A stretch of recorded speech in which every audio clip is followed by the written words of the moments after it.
Ustaz tak punya anak, Ustaz yang kurang ajar kepada para habaib. Kenapa kaki Habib yang nakal? Kenapa kaki Habib yang narkoba, yang maksiat, yang nakal, yang kotor dibandingkan kepala kiai yang pakai sorban masih lebih mulia? Kenapa kaki Habib yang maksiat tersebut? Rizik Syihab adalah bagian dari klan atau keluarga Ba'alawi Yaman yang mengklaim diri sebagai keturunan Nabi Muhammad SAW, bahkan dilembagakan dengan nama Robitoh Alawiyah. Ini sungguh pengakuan yang amat berani karena sejumlah penelitian menyatakan mereka tidak terbukti sebagai keturunan Nabi Muhammad SAW. Pengakuan mereka perlu dibuktikan kesahihannya oleh negara dengan cara-cara ilmiah, diantaranya tes DNA. Maka jika pengakuan mereka sebagai keturunan Nabi Muhammad ternyata palsu, maka sama artinya mereka telah merusak dan mengotori kesucian keluarga Nabi Muhammad SAW, sehingga patut diduga masuk dalam kategori penodaan agama. Saya mau tanya, kira-kira kalau ada orang yang seperti ini menghina-hina ulama, menghina-hina pejuang kita, kurang ajar atau tidak? Makanya kami atas nama markas, atas nama HRS Center dan atas nama Majelis Syuro DPP FPI mendukung penuh langkah pengurus besar Al-Khairat dan cabang-cabang Al-Khairat di dalam menuntut Fuad Pleret dan kawan-kawan agar dijebloskan ke penjara, agar menjadi efek jera untuk yang lainnya, supaya tidak merusak kebinekaan, tidak seenaknya menghina ulama-ulama kita, dan tidak seenaknya mengacak-acak persatuan Indonesia. Mengusulkan si siapa itu tadi, monyet satu itu, si Idrus bin Salim, apa itu Al-Jufri itu menjadi pahlawan. Saya bilang monyet karena saya sedang mengamalkan isi Quran. Pengkhianat itu disebut monyet. Kunu kirodatan khosiin, jelas kan? Pak Imam sudah berperan secara keilmuan, ini sudah berperan membongkar apa kejahatan Ba'alawi dalam menghadapi hiruk pikuk tentang pernasaban, tentang sejarah kita dibelokkan, kuburan-kuburan leluhur kita dibelokkan sama mereka. Kenapa yang motor kita? Kenapa kok orang-orang yang dibagati oleh negara? Bagaimana sikap pemerintah selama ini? Begitu Pak Jenderal, apa kita gusur aja? Pemerintah kita pun tidak tinggal diam. Pemerintah juga mengamati, dan tentunya juga pasti akan memperhitungkan. Kalau ada informasi-informasi yang menyudutkan, memecah belah persatuan dan kesatuan, PWI harus tampil. Oleh karenanya saya tekankan, PWI terus berkumandang demi persatuan dan kesatuan, dan kita dorong, kita dukung pemerintah Pak Prabowo dan Pak Gibran. Upaya untuk menguasai negeri. Jadi antaranya kita lihat, membonjol saja diakui sebagai leluhur Ba'alawi. Pangeran Diponegoro juga diakui sebagai Ba'alawi, padahal cucunya masih hidup. Oh, gampang sekali itu dijadikan Ba'alawi. Gitu. Kan ini kan orang-orang pejuang untuk membela negara ini. Itu kan mereka coba-coba membelokkan sejarah. Kan mereka mengatakan yang membuat Pancasila Ba'alawi, yang membuat lagu Indonesia Raya Ba'alawi, yang membuat Partai Merah Putih Ba'alawi. Coba langsung rasakan bagaimana nih kiainya mijeti saya. Itu ngomong sama murid-muridnya, saya lagi mijet Kanjeng Nabi. Perhatikan awakmu. Belajar sama satu Habib, sama ukurannya belajar dengan 70 kiai. Betul nggak, Habib? Satu Habib, walaupun Habibnya jahlun, maksudnya bodoh kata Iwan, itu ukurannya perbandingannya amat 70 kiai yang alim. Pak kaki Habib yang nakal, kenapa kaki Habib yang narkoba, yang maksiat, yang nakal, yang kotor dibandingkan kepala kiai yang pakai sorban masih lebih mulia? Kenapa kaki Habib yang maksiat tersebut? Bujangnya. Ketika ada masalah-masalah di kalangan umat Islam, di kalangan bangsa Indonesia ini, kenapa saya katakan penting? Karena ada indikasi-indikasi kaum Ba'alawi ini mau menghegemoni, mau menjajah Republik Indonesia. Contohnya dengan membuat kuburan-kuburan palsu. Banyak sekali kuburan-kuburan palsu dengan nama Habib ini, Habib itu, Habib ini, Habib itu, hampir di seluruh Indonesia, dan sebagian besar sudah dibongkar. oleh umat Islam, dan pemalsuan nama daripada para wali, pemalsuan nama yang sangat viral, yaitu Sumudiningrat yang diklaim sebagai Hasan bin Toha bin Yahya. Ini diteliti oleh para ahli sejarah. Ternyata ini adalah pemalsuan nama-nama, pemalsuan makam-makam. Kemudian ada klaim-klaim bahwa pahlawan nasional di Ponorogo adalah Ba'alawi, Imam Bonjol Ba'alawi, Tengku Umar, Tengku Cijitiro, semuanya Ba'alawi. Maka saya undanglah hasil sejarah Profesor Anhar Gonggong yang menyatakan dengan satu kalimat, bohong. Sampai ada klaim bahwa Indonesia ini milik Tarim. Buktinya, lihat tuh, banyak kuburan wali-wali dari Tarim. Inilah kepentingan membuat kuburan-kuburan palsu. Inna lillahi wa inna ilaihi raji'un. Jadi tidak sederhana ini persoalan. Ternyata ini persoalan berat, besar. Ada rencana jahat untuk menguasai Indonesia. Mereka bukan hanya memalsukan kuburan-kuburan, bukan hanya memalsukan sejarah Indonesia, bahkan sejarah NU juga dipalsukan. Akankah anak-anak dan cucu-cucu kita masih berdiri di tanah air ini sebagai bangsa yang berdaulat, ataukah sebagai budak, diperbudak oleh orang-orang imigran? Kami adalah majikan kalian. Kami adalah pemilik bangsa. Kami adalah pemilik kedaulatan Indonesia. Kami adalah majikan kalian. Kami adalah pemilik bangsa. Kami adalah pemilik kedaulatan Indonesia. Buat apa kita bersatu kalau mereka orang-orang yang bukan pribumi Indonesia menganggap kita pribumi Indonesia adalah sebagai budak-budak mereka? Saya izinkan Habib masuk ke semua penjuru Jawa Barat, masuk ke Banten, masuk ke Kidul, masuk ke Pamengpeuk Garut, masuk ke Tasik, masuk ke Cirebon, seluruh daripada tanah Pasundan ini. Karena Habib keluarga Nabi, karena Habib yang miliki ini tanah. Sungut siap mau pakai, sungut siap mau pakai. Bujangnya. Ada hembusan indikasi transaksi jual beli nasab habaib. Maaf, walaupun ente nangis tuh anak lihat antum itu. Oh sampai gini, akhirnya 3 orang itu ketahuan di lobby tuh.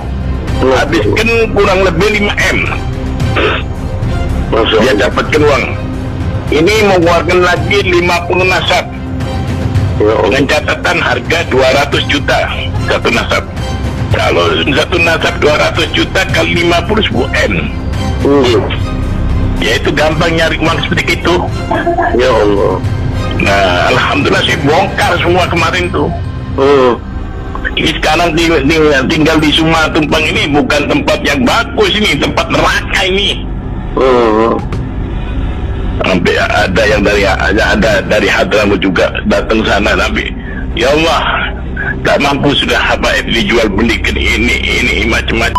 Keluarga Habib Rizik, keluarga Habib Bahar, keluarga Habib Taufik Segaf, keluarga Habib Lutfi bin Yahya, semuanya sudah tes DNA dan bukan keturunan baginda Nabi besar Muhammad sallallahu alaihi wasallam. Saya pikir negara tidak boleh tutup mata dengan hal ini. Negara harus bersikap dengan hal ini. Negara harus hadir untuk mengurai persoalan ini. Buat apa kita bersatu kalau mereka orang-orang yang bukan pribumi Indonesia menganggap kita pribumi Indonesia adalah sebagai budak-budak mereka? Kembalikan wajah para kiai dan para ulama Nusantara.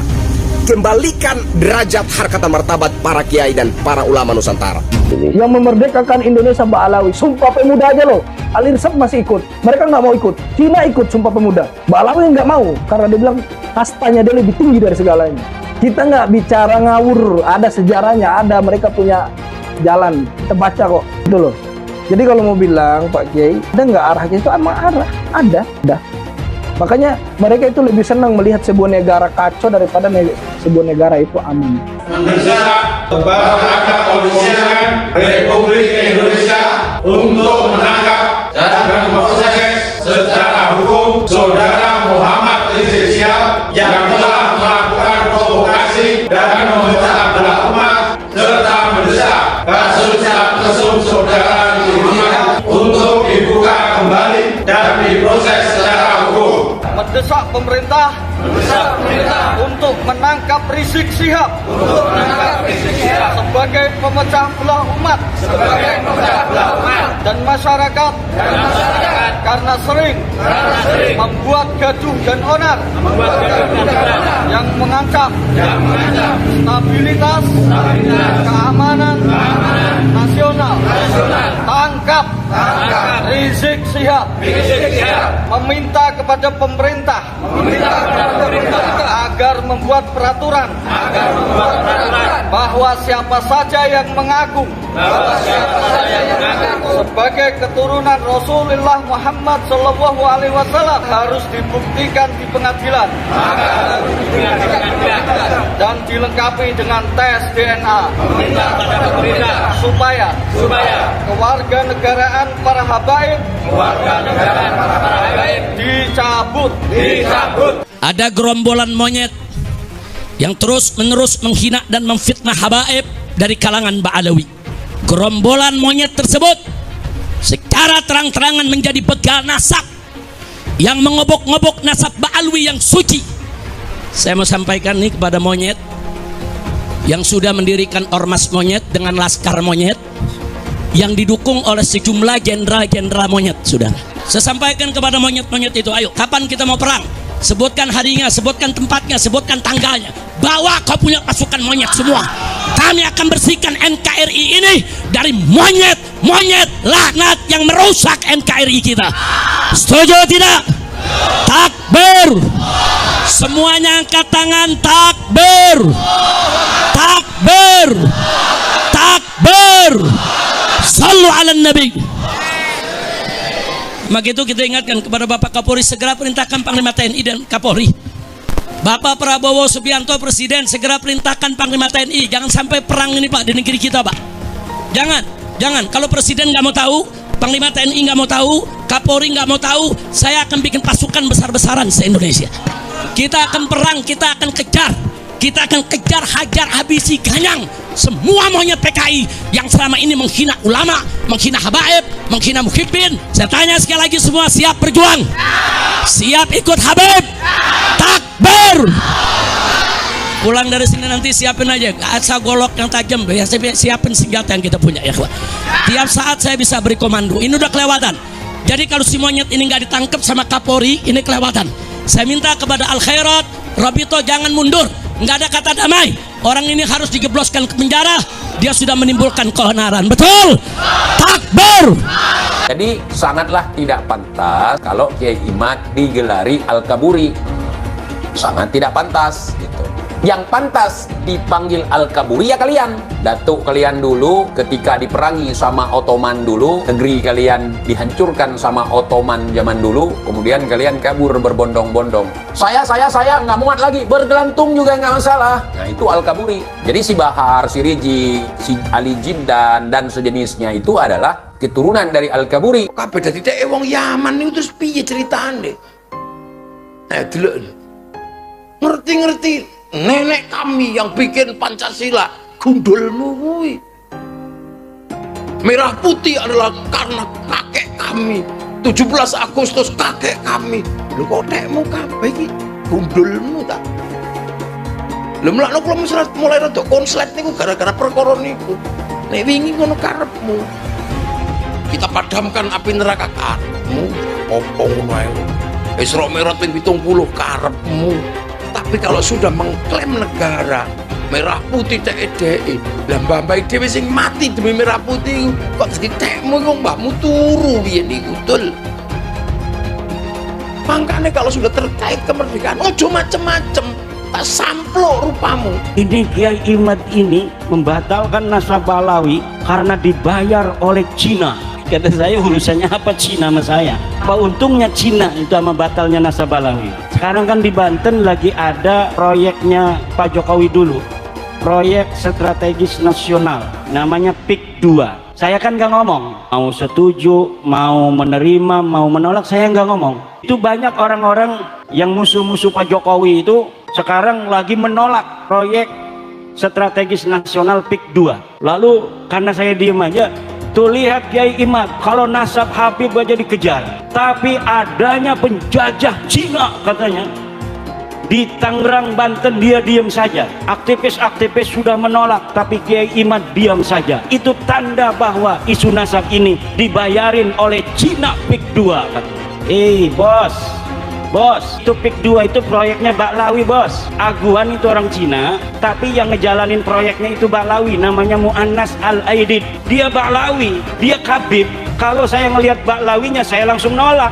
Tapi orang nolak, orang menerima itu harus tahu apa yang ditolak, harus tahu apa yang diterima. Jangan kita nggak ngerti apa-apa kita menerima, jangan kita nggak tahu apa-apa kita menolak. Saya nggak ngerti PIK 2 ini jenis kelaminnya apa. Begini, bukan terpesona pada label Habibnya, tapi saya lebih terpesona pada ilmu agamanya. Di mata saya pribadi, seorang Habib itu kan ilmu agamanya pasti tinggi. Dan saya memiliki keyakinan orang yang ilmu agamanya baik, dia pasti akan bisa memuliakan seorang istri. Dan insya Allah dia akan bisa adil atau mendekati adil dalam berpoligami. Tapi ternyata karena saya kurang terlalu mengenal karakternya, sifatnya, ternyata setelah dipelajari lebih jauh, dia tidak paham ilmu agama. Castingnya saja, pencitraan saja. Setelah saya pelajari sebagai seorang istri dari tahun ke tahun, oh dia tidak paham ilmu agama. Dia hanya menggunakan agama sebagai casting saja untuk pencitraan. Tapi di satu sisi saya mengambil hikmah yang sangat banyak dan juga mengambil pelajaran atas apa yang sudah saya alami. Pak Jokowi disumpah-sumpahin, didoakan rungkat, didoakan jatuh, didoakan hancur sehancur-hancurnya 2 periode. Periode ketiga bisa menaikkan anaknya sebagai wakil presiden. Nanti periode keempat bisa jadi anaknya jadi presiden. Pingsan Rizik, orang iri hati, nggak bisa melihat kelebihan orang lain. Buat propaganda, dia PKI, dia nggak becus, dia orang bodoh. Sebodoh-bodoh dia jadi wakil presiden, sebodoh-bodoh dia jadi presiden. Dia tukang kayu, bukan tukang halu. Nggak ngaku-ngaku dia anak raja, nggak ngaku-ngaku dia cucu nabi, cucu orang hebat begini begitu. Dia jadi orang hebat, itu baru manusia, bukan seperti Rizik. Belum jadi manusia kalau Rizik. Ingat Zik, babi itu adalah hewan yang sangat benar dan sangat cerdas dalam mendidik anak. Bayangkan ada 6 ekor anak babi, 6-6-nya jadi babi, nggak ada yang jadi orang. Anak orang kayak lu, moro-moro jadi orang, malah jadi babi. Saudara, Adili Jokowi, tangkap Jokowi, adili Jokowi, tangkap Jokowi. Saya berharap tulisan itu ada di seluruh pelosok Indonesia agar KPK bekerja jebloskan biang koruptor, saudara. Setuju tidak? Setuju tidak? Angkat tangan semua, takbir, takbir, sallu ala nabi. Saya bisa memadamkan neraka jahanam. Kalau ini sulit Anda pahami karena pemahaman Anda sangat terbatas tentang syariat Nabi Shallallahu Alaihi Wasallam, Anda perlu tanya. Jangan Anda langsung memvonis orang-orang saleh. Anda akan malu dan Anda dicap sebagai orang yang kurang ajar sama aulia. Anda nggak paham kok langsung memvonis. Beliau bisa mi'raj, terbang ke langit, tapi mi'rajnya tanpa buruk, SpaceX, apalagi Citylink. Beliau mi'raj hanya pakai jubah, udah mirip Piccolo. Dan yang paling menakjubkan, beliau mi'raj nggak cuma sekali, 10 kali. Bayangkan, 5 kali lagi beliau mi'raj, itu setara dengan jumlah trofi Liga Champions Madrid. Antum berpikir, ini terlalu mengada-ngada, di luar dulu. Itulah yang namanya karomah. Jangan pakai logika, antum hanya perlu iman dan kebodohan. Ente semua bohong, Ji. Ente mengarang cerita tentang kebangkitan PKI, sementara PKI leluhur ente sendiri. Ente gempar-gemborkan. Banyak ini ante-ante Belanda. Ternyata ante Belanda datuk lu sendiri. Kemudian ente teriak-teriak. Orang-orang, ulama yang nempel dengan pemerintah itu ulama masuk, nggak boleh diikuti. Ternyata datuk ente, Utsman bin Yahya, ante Belanda. Udah ante pemerintah, kafir lagi. Udah ante penjajah, kafir lagi. Itu memilukan. Saudara, apa ini yang mengharuskan kita untuk ikut sirijik ini? Ente bilang, ulama-ulama yang berada di pintu sutrah, mereka-mereka yang bersahabat, yang dekat dengan pemerintah ulama su, kata kau. Sementara yang kita cek datuk kau, Utsman bin Yahya, dekat dengan Belanda. Belanda itu kita tahu, penjajah kafir lagi. Musuh leluhur kami, bukan leluhur kau, leluhur kami. Jadi jangan sampai kau sama-samakan. Belanda itu musuh leluhur kami, bukan musuh leluhur kau. Leluhur kau itu muhibbin Belanda. Indonesia natijah min nata'ij tarim. Indonesia ini adalah buah dari gerakan dakwah ulama tarim. الخير والنور الذي وصل إلى إندونيسيا بواسطة العلماء من آل بيت النبي محمد الذين هاجروا من تريم من حضرموت إلى إنديا ثم إلى إندونيسيا. Islam yang ada di Indonesia ini adalah sumbernya daripada ulama dan ahlul bait yang dari kota Tarim Hadramaut yang hijrah dari negerinya mampir ke India kemudian datang ke Indonesia. ولو جئنا ونظرنا في سيرته وتاريخه ولسانه لوجدنا ذلك الاتصال قديما ارتباطا وثيقا لا ينفك. Kalau kita kembali ke sejarah kita yaitu Wali Songo yang mana mereka itu dari Tarim Hadramaut, maka kita akan sadar Indonesia dan Tarim tidak bisa. Yang merendahkan Ahlul Bait, cucu Nabi, kelak akan bertanggung jawab di hadapan Rasulullah Sallallahu Alaihi Wasallam. Belajar dengan kami Ahlul Bait, walaupun Bahlul lebih utama daripada 70 ulama atau kiai. Bahwa saya Habib derajatnya lebih tinggi, bahwa saya Habib lebih mulia, bahwa bagaimanapun buruknya saya, maka saya tetap yang memberi syafaat kepada kalian semua. Jadi surga dan neraka itu sangat bergantung pada apakah saya meridoinya atau tidak. Ada di kalangan para habaib itu yang sampai mengatakan bahwa bahkan ketika ada orang yang ahli maksiat, ketika dia tidak taat formulasi agama, dia tetap bisa masuk surga dengan jalur VVIP kalau mencintai golongan kami dan lain sebagainya. Sebenarnya betulkah sih nggak sambung nasab Ba'lawi ini? Betul Pak, nasab Ba'lawi ini tidak tersambung dan saya sering ditanya apakah bertanggung jawab nanti di akhirat. Saya katakan berulang-ulang, saya bertanggung jawab di akhirat bahwa Ba'lawi ini bukan turun Nabi secara ilmiah. Haplog grupnya saja itu sudah melenceng tapi masih kekeh ingin disebut sebagai turunan Nabi. Ketika kitab nasab tidak ada yang mencatat mereka, kenapa mereka masih mau ngaku turunan Nabi? Ketika kitab sejarah sama sekali tidak mencatat nama-nama leluhur mereka, kenapa mereka masih mau mengaku sebagai keturunan Nabi? Orang-orang yang mengaku keturunan Nabi ini memang mendapatkan privilege tertentu dari masyarakat. Ba'lawi penjajah spiritual, ya, kebab al-ngedabrus, waduh, penjajah orangnya VOC, Ba'lawi rungkat, Masya Allah, satu Habib gila lebih mulia dari anjing gila. La ilaha illallah. Kalau berisik dengar suara Habib, azanin aja, ketawain aja, ketawain. Setan tuh ngajak orang sesat. Dari dulu gak ada ulama yang membatalkan nasabnya Ba'lawi, gak ada ulama yang membatalkan nasabnya para habaib. Sekarang muncul Imad, muncul Abbas, Raja Dangdut ikut-ikutan. Jawab yang kompak, kacau atau tidak? Yang mengajakkan kesesatan apa namanya? Kurang kompak apa namanya? Ini Imad mengajarkan kesesatan, berarti Imad. Kurang kompak, Imad. Abbas Buntet mengajarkan kesesatan, berarti Abbas. Ya Allah, hati-hati Bapak Ibu. Yang suka ngajak sesat apa namanya? Apa namanya? Nah ini Imad berarti, Abbas Buntet berarti, Roma Irama berarti setan. Takdir Allah dibicarakan, apakah begini dan begitu. Sifat Al-Quran itu apakah makhluk Allah atau bukan. Kenapa yang dibahas itu adalah hal yang semacam itu?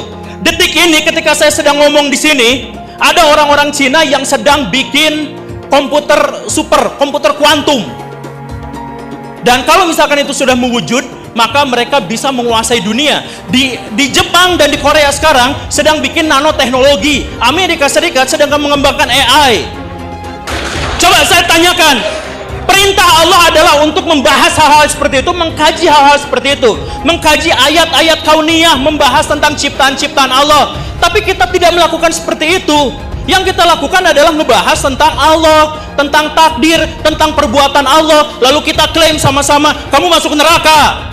Itu kan gitu kan kita tuh sekarang tuh kan, itu perbuatan-perbuatan Allah, tapi malah kita yang mengklaimnya. Kamu masuk neraka, kamu masuk surga, kamu selamat, kamu tidak selamat, dia syahid. Tahu dari mana itu? Itu kan perbuatan-perbuatan Allah, tapi itulah yang jadi bahan perdebatan kita. Perdebatan kita di ruangan ini sekarang. Taubat kalian semua. Itu leluhur kami Al-Faqih Muqaddam. Mi'raj satu malam 70 kali. Rasulullah sallallahu alaihi wasallam hanya diizinkan Allah mi'raj ke Sidratul Muntaha seumur hidup 1 kali. Ketika ada orang mengatakan bahwa moyang kami bisa mi'raj 1 malam 70 kali, ini telah merendahkan Rasulullah, telah menghina Rasulullah sallallahu alaihi wasallam. Ada lagi berita-berita khurafat.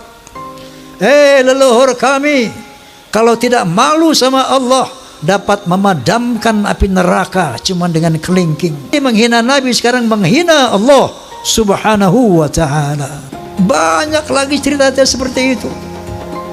Leluhur mereka semuanya wali, bisa nurunkan emas dari langit.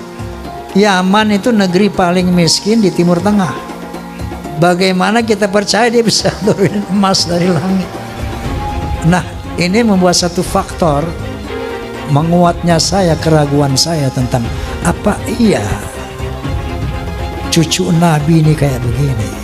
Dari 3 disiplin ilmu ini, menurut sejarah, menurut ilmu nasab, menurut ilmu filologi, menurut ilmu DNA, maka muncullah hakul yakin bahwa Ba'alawi bukan keturunan Nabi sallallahu alaihi wasallam. Mitos tentang kesucian Habib di Indonesia perlahan runtuh.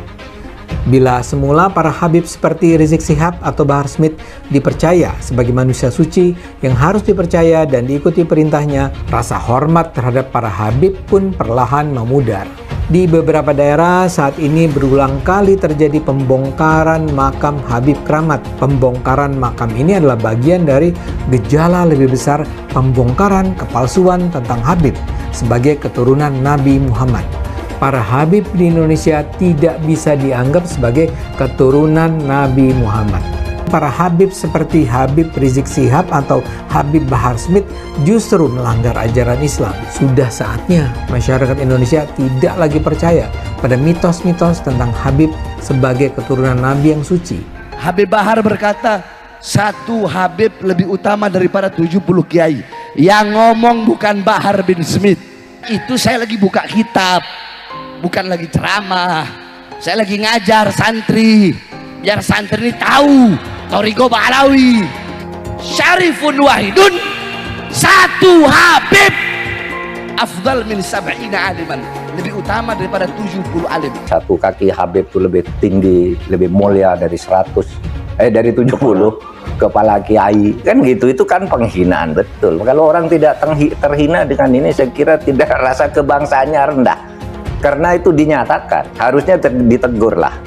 Habib itu meskipun mabuk, berzina, itu jangan dimarahi. Karena kalau Habib itu pasti masuk surga. Nah, yang begitu itu membodohi bangsa Indonesia. Habib gila pun, kalau turun Nabi gila sekalipun tidak apa-apa itu masuk surga, kan gitu. Kalau kayak Indonesia tuh apa? Kamu kan kalau tidak ada Habib, kamu nyembah batu kan? Masa iya begitu? Saya ini tidak tahu ya sejak kapan munculnya Habib ini sebagai kelas sosial yang tinggi gitu ya.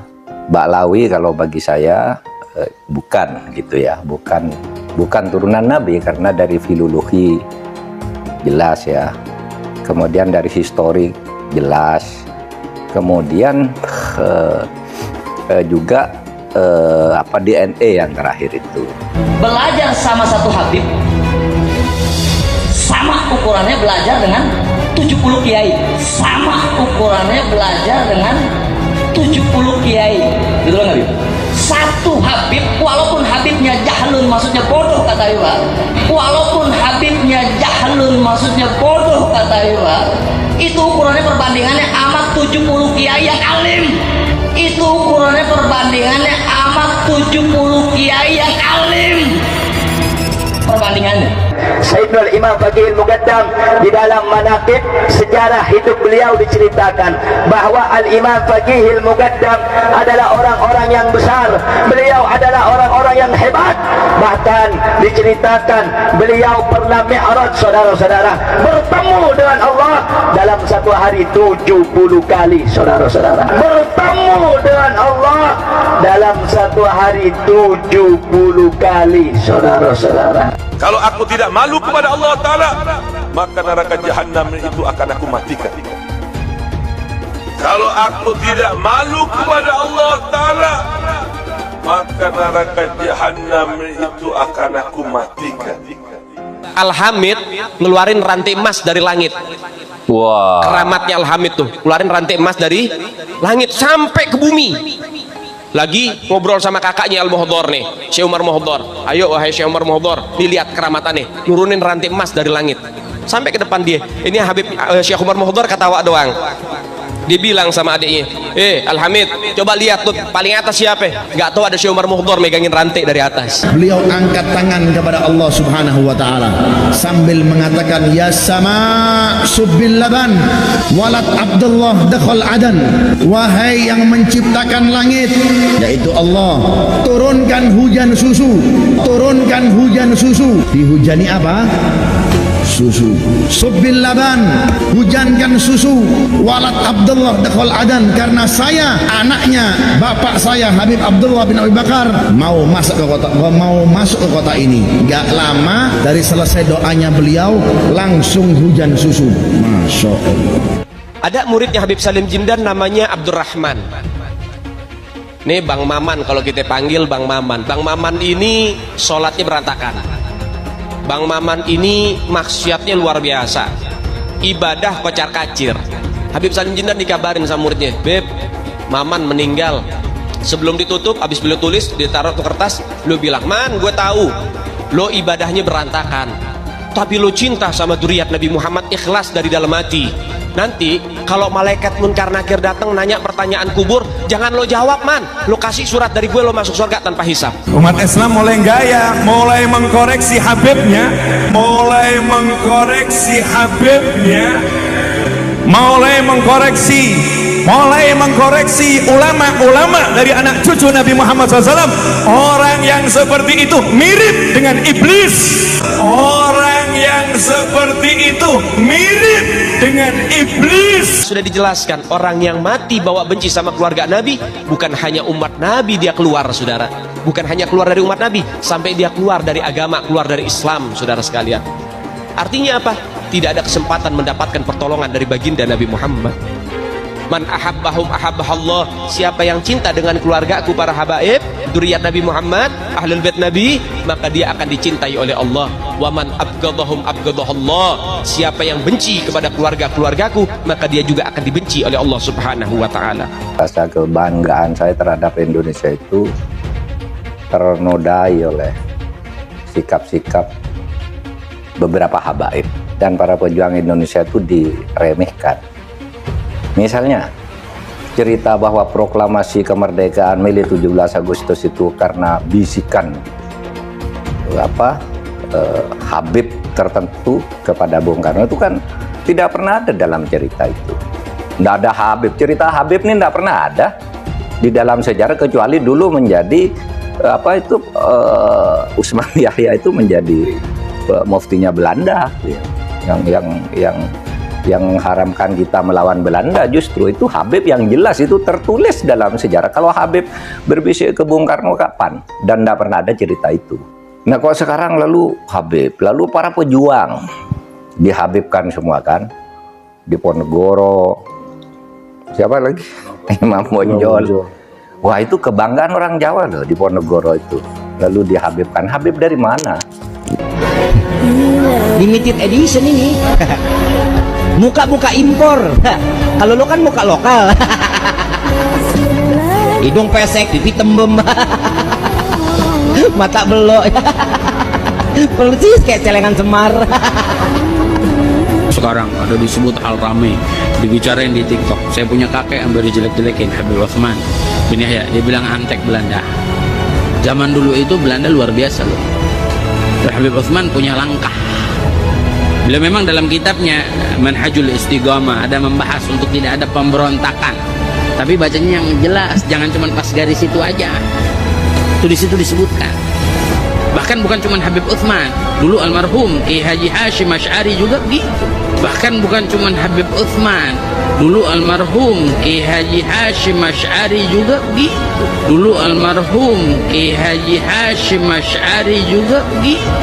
Ada namanya Kapiten Patimura. Kapiten Patimura ini adalah sosok kiai besar dari Maluku. Nama aslinya adalah Kiai Haji Ahmad Lusi. Memiliki pondok pesantren besar di Maluku, Indonesia bagian timur.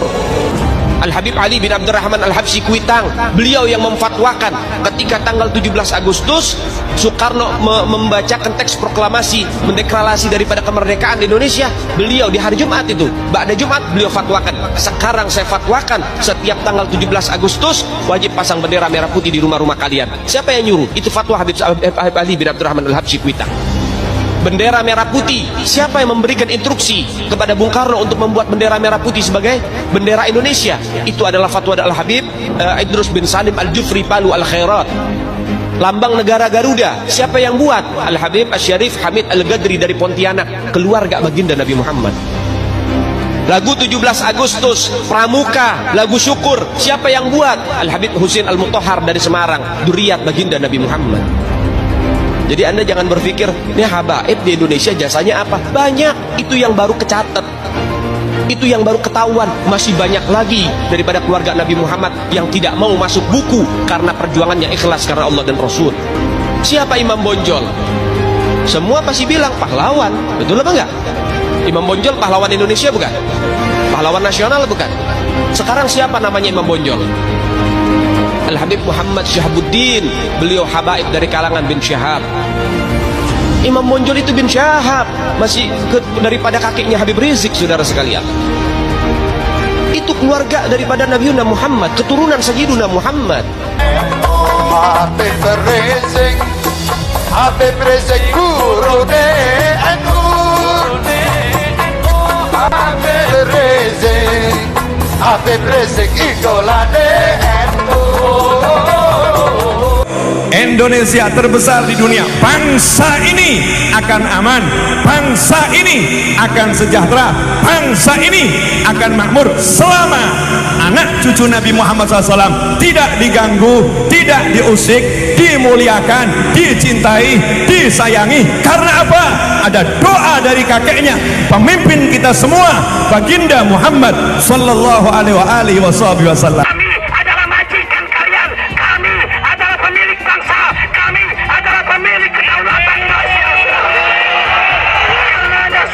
Hai semua, nama saya Johannes Leong. Saya adalah investor saham, forex, dan juga kripto. Channel ini banyak membahas tentang berita terkini, edukasi finansial, investasi, dan lainnya. Jangan lupa subscribe channel ini kalau kamu suka dengan konten yang serupa. Follow juga sosial media lainnya yang saya taruh link di kolom deskripsi. Di sana kalian bisa dapatkan konten yang berbeda. Saya juga punya Telegram channel yang isinya berfokus kepada trading dan juga investasi. Itu Telegram channelnya gratis. Oke, kita lanjut ke videonya. Sebagian besar penonton di video ini, setelah menonton video di awal, mungkin bertanya, apakah kejadian seperti krisis 98 akan kembali terulang? Belum lagi keadaan global yang tidak menentu. Lalu apa yang bisa kita lakukan untuk selamat dari krisis yang mungkin akan datang dalam waktu dekat? Jawabannya adalah investasi. Kebanyakan dari kalian yang lagi nonton kalau investasi pikirannya pasti hanya di properti. Tapi ketika terjadi krisis seperti 98, apa yang terjadi dengan rupiah ketika hyperinflasi, dan juga apa yang terjadi dengan harga properti. Harga dolar dari 2.500 rupiah terbang ke Rp15.000. Otomatis utang yang harus kita bayarkan naik 6 kali lipat. Banyak bisnis yang bangkrut, kebakaran terjadi di mana-mana, hingga rumah pun bagaikan tidak ada harganya. Mau dijual pun tidak ada yang mau beli. Saya tidak mengatakan ini akan terjadi lagi, tapi kemungkinan terjadi seperti Mei 98 tetaplah ada. Negara gede seperti Argentina, Venezuela, dan Turki baru-baru saja mengalami hyperinflasi. Apalagi setiap hari kita ketemu ada saja konten yang berbau sara ke orang Tionghoa yang ada di Indonesia. Entah itu dari Instagram, ataupun dari YouTube, ataupun sosial media lainnya. Kita bisa lihat di tahun 2017, saat Pilgub Jakarta, hampir terjadi kerusuhan seperti 98, karena Ahok dituduh menodai agama. Ahok pun harus dipenjara untuk menenangkan masyarakat yang dengan gampangnya dihasut untuk membenci Tionghoa, dan tidak memilih pemimpin yang beda agama. Pada akhirnya, Anies jadi gubernur dengan bantuan Ormas Terlarang FPI. Dan sampai saat ini dijuluki sebagai Bapak Politik Identitas. Kejadian itu pun berlanjut hingga saat ini. Masifnya pemberitaan sara terhadap Tionghoa beredar di media-media nggak jelas. Ini terkait kisruh atau polemik pro dan kontra nasab Habib Ba'alawi. Mengingat bahwa persoalan ini sudah bergulir kurang lebih 2 tahun. Sehingga saya berpendapat bahwa negara semestinya hadir untuk mengurai persoalan ini. Satu tuntutan sederhana dari saya terhadap Bapak Presiden adalah mohon untuk supaya negara bisa mengembalikan marwah para kiai dan ulama-ulama Nusantara. Itu tuntutan dari saya, atau kalau saya perlunak itu adalah permohonan dari saya sebagai salah satu anak bangsa Indonesia. Mohon agar negara bisa segera mengembalikan wajah, harkat dan martabat, derajat para kiai dan para ulama Nusantara. Kenapa saya katakan begitu? Karena berkaitan dengan polemik nasab Habib Ba'alawi ini, pernah ada satu statement bahwa kejahatan semacam apapun yang dilakukan oleh seorang penyandang habaib, entah dia melakukan kejahatan, kemaksiatan, makan narkoba, mabuk-mabukan, dan lain sebagainya, tetap telapak kakinya itu lebih mulia daripada sorban para kiai dan para ulama. Contohnya setiap hari dihasut untuk menggulingkan pemerintah karena tuduhan Indonesia dikuasai oleh Taipan atau Sembilan Naga, yang ujung-ujungnya menyalahkan Tionghoa lagi. Kita bisa melihat kejadian di PIK 2, di mana ormas terlarang seperti FPI dan juga HTI terus menghasut masyarakat untuk membenci Tionghoa. Saya tidak bisa membayangkan jika kejadian seperti Mei 98 terulang kembali. Setiap musibah yang selalu disalahkan adalah keturunan Tionghoa. Setidaknya di video ini, saya akan membagikan strategi saya yang sudah saya terapin jika kejadian 98 terulang kembali. Tujuan dari strategi ini supaya kita setidaknya bisa selamat dari masalah finansial ketika musibah ini terjadi. Strateginya adalah investasi di aset yang berbeda-beda, bukan di satu jenis aset saja. Misalnya hanya di properti. Kalian bisa mulai belajar berinvestasi di aset yang berbeda seperti Bitcoin, emas, dolar, bahkan saham global atau saham Amerika. Ini adalah cara yang bagus untuk mengurangi risiko tergantung kepada satu jenis aset saja. Bukan nggak nasionalis kalau kita mau invest di aset-aset yang saya sebutkan tadi. Tapi memang peluang yang kita dapatkan dan potensinya memang jauh lebih bagus dari properti, apalagi deposito. Pertama, pelajari jenis aset seperti emas.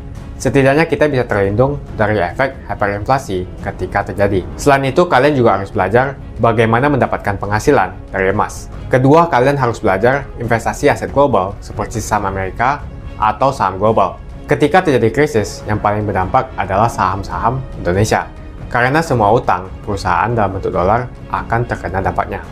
Deposito, reksadana, properti juga akan terkena imbasnya. Ketiga adalah kalian harus belajar mengenal berinvestasi di Bitcoin Alasan kenapa saya suka banget dengan kripto, karena kita bisa pergi ke Menurut saya ini adalah satu penghinaan yang sangat keji, satu penghinaan yang sadis sekali. Mengingat bahwa negara ini berdiri tidak lepas dari peran para kiai dan ulama, perjuangan para kiai dan para ulama Nusantara. Bahkan banyak dari pahlawan-pahlawan nasional kita adalah para kiai dan para ulama. Sehingga menurut saya negara tidak boleh tutup mata dengan persoalan ini.